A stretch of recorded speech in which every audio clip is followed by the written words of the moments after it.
School children sang the Time Warp for the Queen as she made a rare Accession Day appearance. She usually marks the anniversary of her father's death in private, but this year is special. In a message to the nation, the Queen dedicated herself anew to your service, a promise that duties will not be relinquished. George VI last saw his daughter as she set off on a 5-month overseas tour. He waved goodbye at Heathrow Airport. A week later, Elizabeth was at a game lodge in Kenya when the King died. She'd spent the night on a viewing platform built in the trees. She went up as the princess, and of course the next morning when she came down as Queen, because the King had died in the night at Sandringham. And the whole world knew, but we didn't. The news was broken to her by her husband.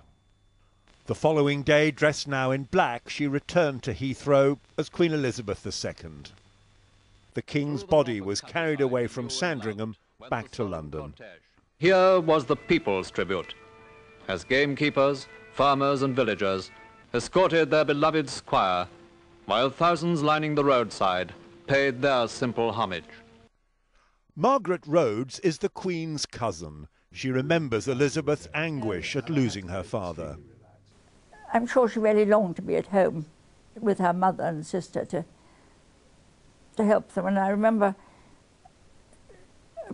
when I obviously wrote a letter of condolence, she said afterwards that the awful thing was not being there to help comfort Mummy and Margaret.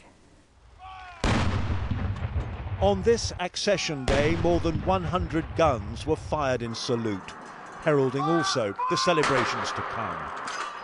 The Diamond Jubilee starts here. In the months ahead, the Queen, who's soon to turn 86, will embark on one of the most hectic periods of her 60-year reign.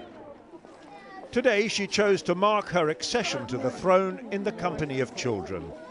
A monarch who has reigned for so long, dedicating her services to a new generation.